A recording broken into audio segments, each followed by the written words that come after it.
O episódio 4 de The Acolyte já está entre nós e eu já prevejo mais choradeira dos fãs, ou dos ditos fãs de Star Wars. Eu vou começar falando um pouco sobre isso antes de falar sobre o episódio, e porque vai ter choradeira, porque vai ter muita gente falando que o cânone está sendo quebrado de novo, que é o único argumento que muitos desses fãs têm, e a maioria das vezes são argumentos furados. Claro, o cânone ele nunca, assim, nunca mesmo na época do George Lucas, sempre teve algumas incongruências. A trilogia clássica tem incongruências que são facilmente resolvidas ou facilmente absorvidas por ser uma obra de fantasia que está sendo construída por muito tempo.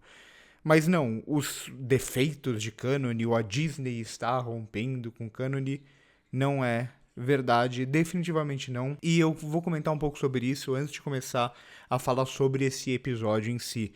Porque o que mais tem são fãs que estão dando notas baixas nesses agregadores de notas e tudo mais, sem assistir a série, e aqui tá uma prova disso. Essa imagem é do IMDb antes desse episódio ir ao ar, então já tinha tudo isso de nota 1, sendo que o episódio não tinha ido ao ar, ou seja, essas pessoas não tinham assistido o episódio, e o mesmo aconteceu antes da série, né? A maioria dos fãs estão criticando a série mesmo sem assistir por causa das declarações da showrunner, por causa das declarações da Kathleen Kennedy, por causa de um ator do elenco que confundiu o Anakin com o Luke, sendo que o cara é um ator, assim, ele poderia simplesmente não estar nem aí pra Star Wars e ainda assim fazer um bom trabalho como ator. Então a gente vê como, e isso fica muito claro nos últimos vídeos, eu apaguei a maioria desses comentários, mas como as críticas geralmente vão nessa linha, né? Ah, a série é ruim ou estão destruindo o cânone de Star Wars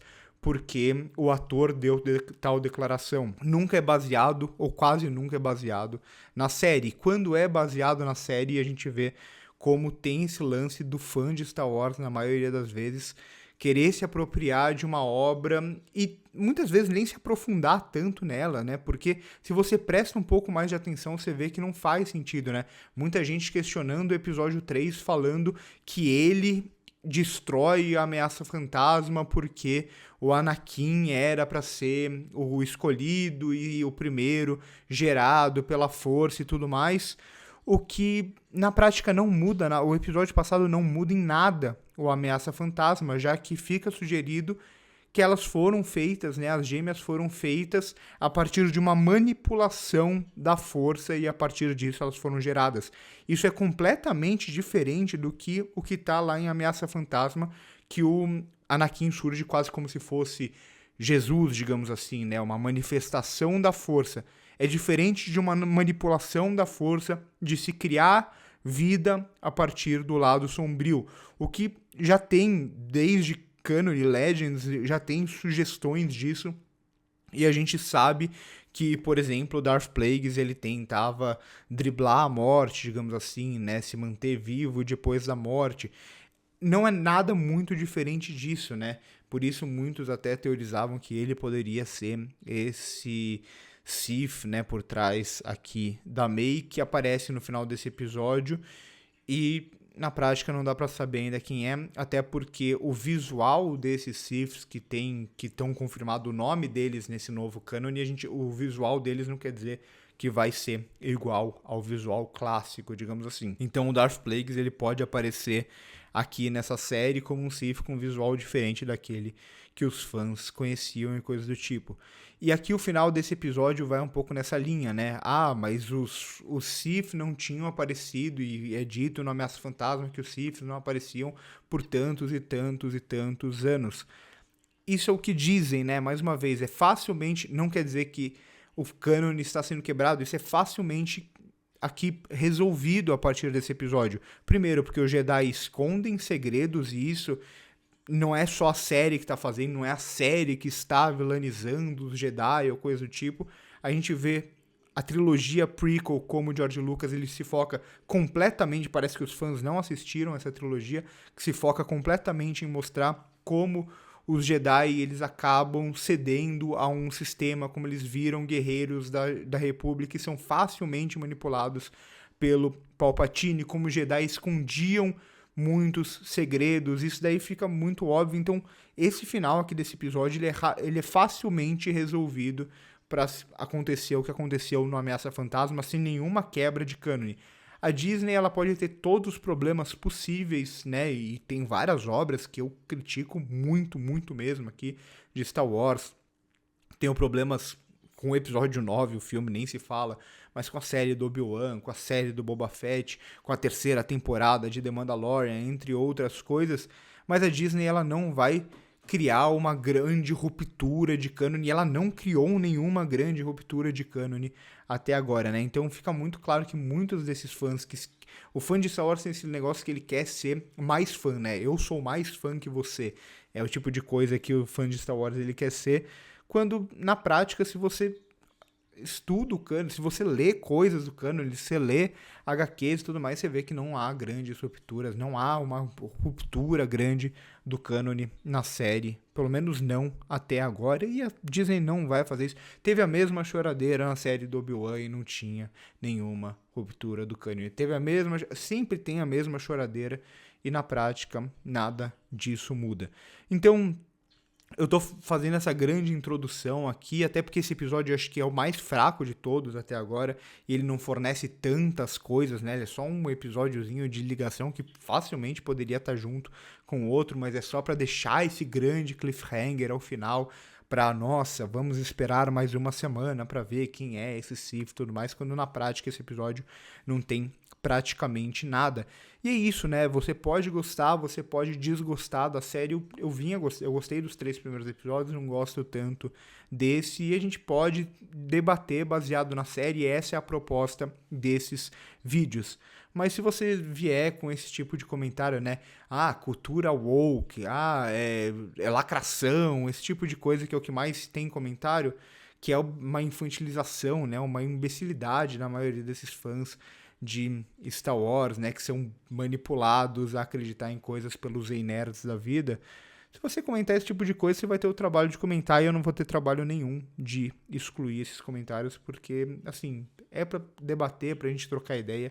Eu não vou ficar me estressando com um comentário idiota, né? Então, já deixo isso bem claro aqui. E como eu disse, esse é o episódio até agora que menos tem o que se comentar, né?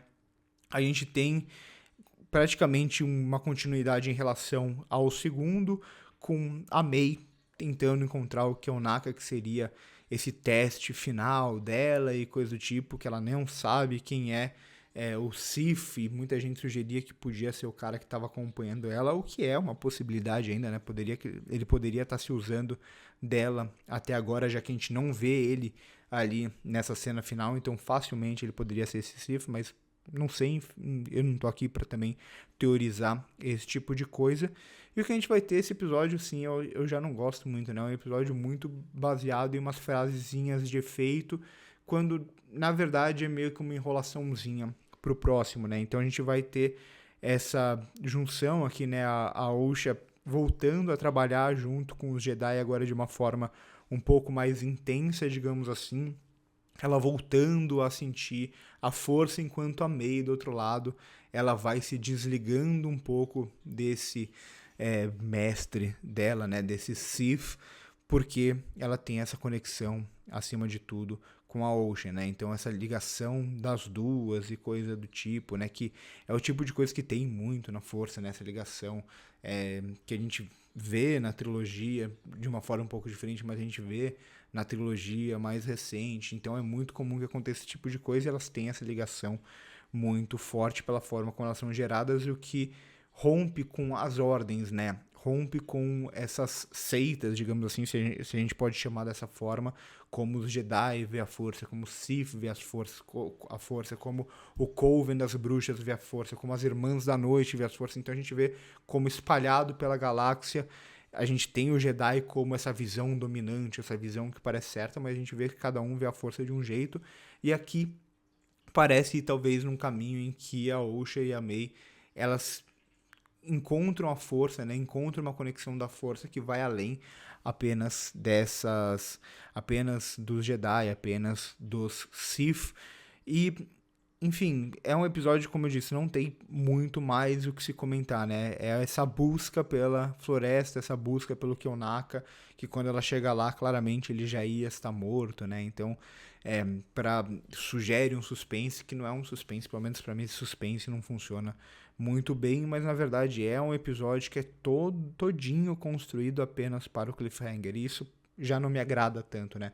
Eu acho que a série ela vinha se construindo muito bem nos episódios anteriores por meio do mistério, mas esse mistério que funcionava com as sequências de ação acima de tudo, né? Com a investigação acima de tudo. Esse episódio ele já vai ser muito mais um episódio bem curto, por sinal, né? Um episódio com menos de 30 minutos, justamente só para ser uma ligação para o próximo.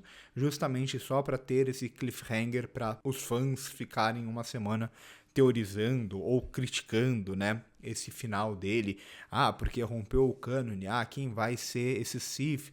Esse tipo de coisa, né? E aí a gente já vê o visual dele, ou pelo menos parte do visual dele, o que estimula ainda mais essa teorização na internet e coisa do tipo, mas na prática mesmo, é um episódio que pouco se tem para se comentar. Então, para mim, dos 4 episódios, o mais fraco até agora da série, por isso que eu me estendi muito mais nesse vídeo, para comentar sobre a questão do cânone, para comentar sobre a questão dos fãs e como os fãs vão agindo.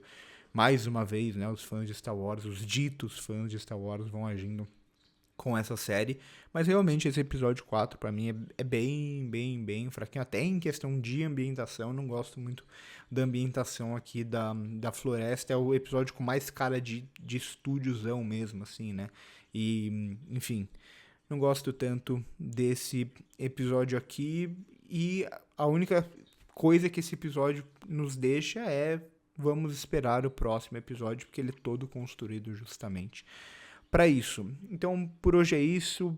Curte o vídeo se gostou. Esse foi o episódio que eu menos. Esse vídeo foi o que eu menos comentei sobre os acontecimentos e sobre o episódio em si, justamente por esse fator. Mas é isso. Curte o vídeo se gostou. Se inscreve no canal se ainda não é inscrito. Passa no primeiro comentário fixado para ver as nossas outras redes sociais. Por hoje é isso e corta.